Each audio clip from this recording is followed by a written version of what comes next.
Hey everybody, Don here again. Welcome to Volume 3 of Bucktails, the stories behind some of the bucks I've taken over the years.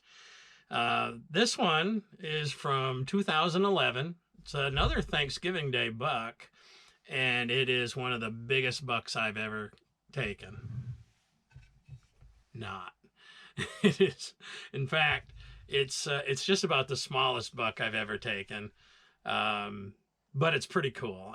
It's pretty special to me. So um, it was, like I said, it was about Thanksgiving of 2011. A few days before Thanksgiving, I guess 2 days before Thanksgiving, we got a pretty big snow. And I wanted to get out, but the trees were laden with snow. I knew on Thanksgiving Day I was going to be out. Karen was up at her mom's.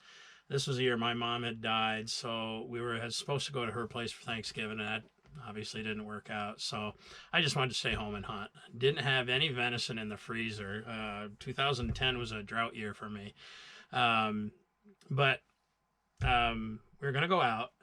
I wanted to use my dad's 30-30. It had an old 4-power scope on it that I had bought him when I was, I think, a junior in high school.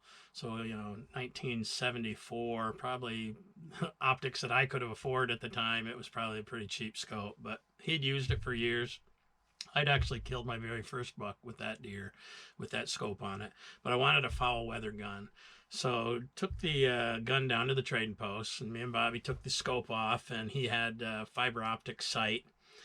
So I put a fiber optic sight on the front, and that was going to be my, if it's snowing and snow's coming out of the trees, that was going to be the gun I was going to use. He said, "Hey, I'd like to go hunting in the morning." Bobby and I hunt together quite a bit when we can. We do a lot of fishing together. So I said, "Yeah, absolutely." So Thanksgiving morning, we went into the area kind of where I shot the Thanksgiving Day buck a few years prior, and we split up. And I told him where I thought he should go, and I went the way I had intended on going. And I cut a big buck track, and I mean a big buck track. Um, and after about 2 hours, I got a text from him and said, "Hey, I'm headed back to the shop. You're on your own. Give me a call if you need anything. I'll be at the shop until noon." I said, "Yeah, no problem." I stayed on this track for probably a mile and a half, and he took me through some really gnarly stuff. And he got me around this big hill and down into a lowland where there was pretty good swamp.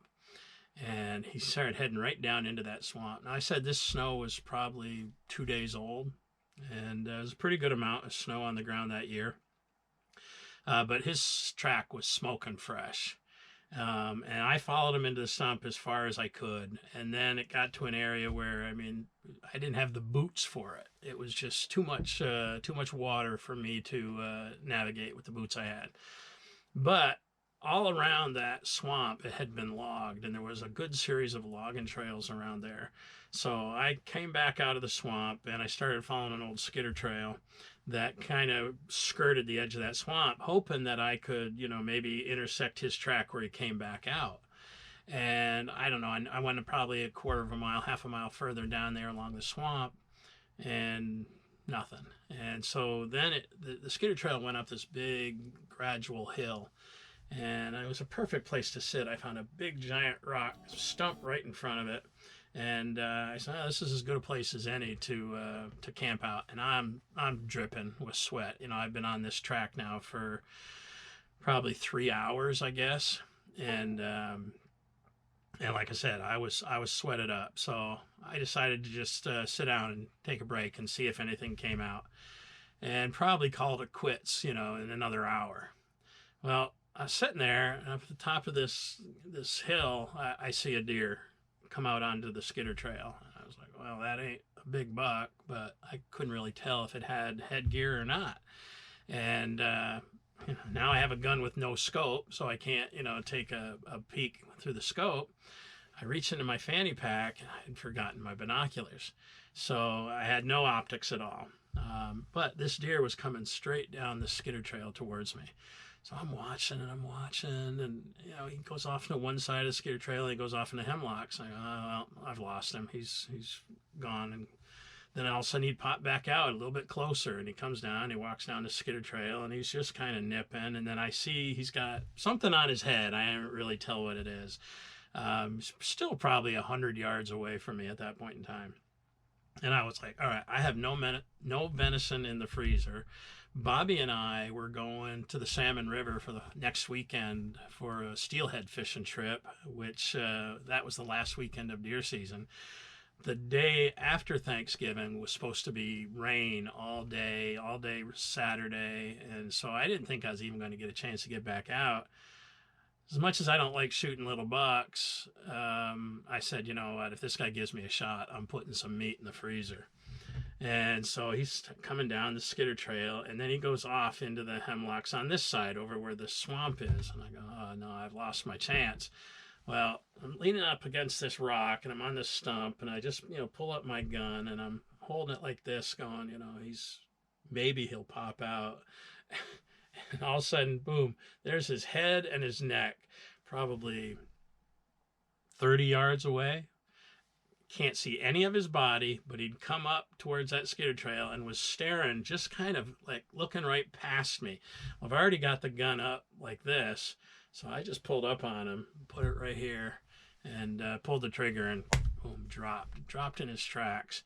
I was using Hornady Lever Revolution 150 grain soft ballistic tip, perfect for lever action gun with a tube magazine. And man, I'll tell you what, 30 yards, but he dropped straight down. So I got up, I walked over there, and yeah, there he was. He was dead. No meat damage at all, right? I got him right there, hit him in the back of the spine, and killed him instantly. Only deer I've ever dropped in its tracks. I've killed a lot of deer, and they've typically run 50 yards or so. I think the farthest deer I ever had run on me ran about 100 yards before he piled up. But that was the first one I ever had that dropped in his tracks.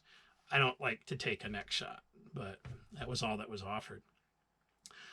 So I call up Bobby, and I said, hey, I got one. I said, stay open so I can check it in. And he said, yeah, what'd you get? And I said, well, it's a 7-pointer.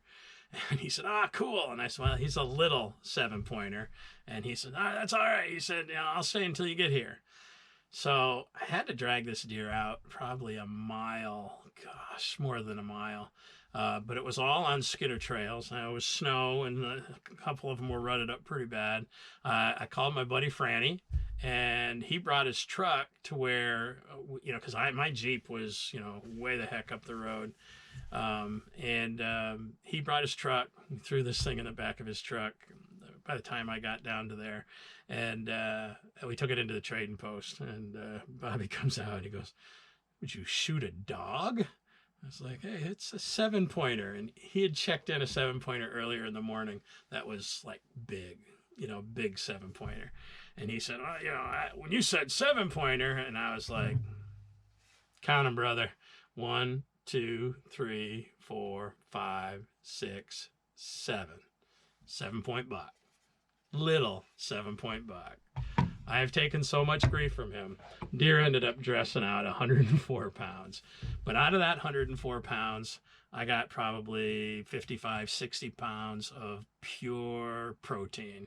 Just the best, most tender venison you could ask for. So I make no apologies for killing this buck. Funny enough, that big deer that I was tracking, my friend Jeff, the following morning in the rain, got on his track about 500 yards from where I had lost him. And the buck had gone up near where he lives, turned around, and he followed him straight back. That deer walked right through the gut pile of this buck, and Jeff ended up shooting him later on in that afternoon. He was a monster. I think he was 212 pounds, 8-pointer. I think I have a picture of him on my computer. I'll put at the end. I don't even know if I have a picture of this buck that I can show you, but no big deal. So yeah, that's the story of the Thanksgiving Day dropped in his tracks buck, shot with my dad's 30-30, and that's what really makes it special to me. And the fact that Bobby can give me grief every year over it, that's all right too. Hey, thanks for coming along on this one. And I don't know if we'll do another, but hopefully we'll see you in the woods real soon. Peace.